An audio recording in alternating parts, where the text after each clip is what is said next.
What if I told you that one mathematical truth never taught in school could make you wealthy by the time you turn 40? Most people think poverty is a matter of luck, being born into the wrong family, being in the wrong place at the wrong time, missing the right opportunity. This way of thinking is comforting because it takes the responsibility away from you. But it's also dangerous because it keeps you exactly where you are. It gets you used to living with excuses. The truth is, dozens of studies on wealth show that financial success is not built through big leaps. It's built through small, repeated daily behaviors, like a lake formed drop by drop. So, what behavior actually makes the difference? The answer is far more ordinary than most people expect. Welcome to 5-Minute Money. In the next 5 minutes, you'll learn one powerful idea that can change the way you think about money. If you find value here, subscribe for more. Now, let's continue. It's not a great investment secret. It has nothing to do with luck, and it's not some formula nobody else knows about. The real determining factor is this: looking honestly at your own financial reality every single day. It sounds simple, and that's exactly why most people don't do it, because they don't believe something this simple could make this much of a difference. Financial awareness is not what most people imagine, filling out budget spreadsheets. Those spreadsheets usually get closed after a while, pushed out of sight, and forgotten. Real awareness is something entirely different. Spending just a few minutes each day trying to understand where your money is going and why.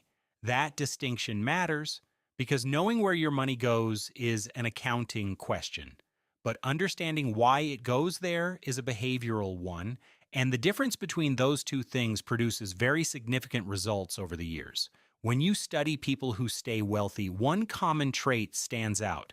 They don't judge their spending, but they do observe it. Every morning or every evening, as a small habit, they look at how money moved that day. The coffee bill, the impulse purchase, the subscription they forgot to cancel, they see the total.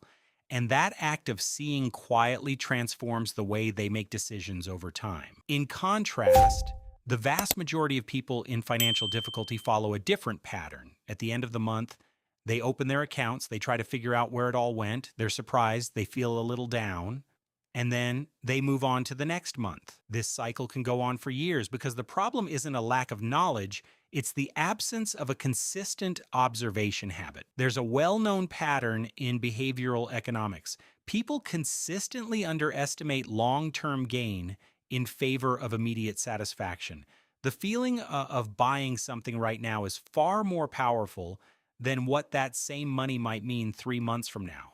But someone with a daily awareness habit experiences that moment differently because they already have a reference point in their mind. They can see where that purchase fits. They ask themselves, is it necessary? Can it wait? Is there an alternative? There's an important point here. This habit is not about cutting spending entirely. Some people set up financial discipline as a kind of punishment system. Never eat out, never go on vacation, cut everything. That approach usually doesn't hold because it's not sustainable, and it eventually makes people give up. The real issue is whether spending is conscious, buying something while knowing why you're buying it, and taking ownership of that decision. That's exactly what a daily awareness habit provides. Someone who is aware of their spending gradually begins to see which expenses create real value and which ones merely fill a momentary void. And as that distinction becomes clearer, money naturally starts flowing toward better places. Saving becomes a natural byproduct of the process. Saying that poverty isn't bad luck can sound like a harsh judgment, but the reality here is more nuanced. Circumstances are not always within a person's control. Starting points are not equal. Ignoring that would be naive, but daily financial awareness, regardless of current circumstances, is the most consistent tool a person has for increasing control over their own decisions.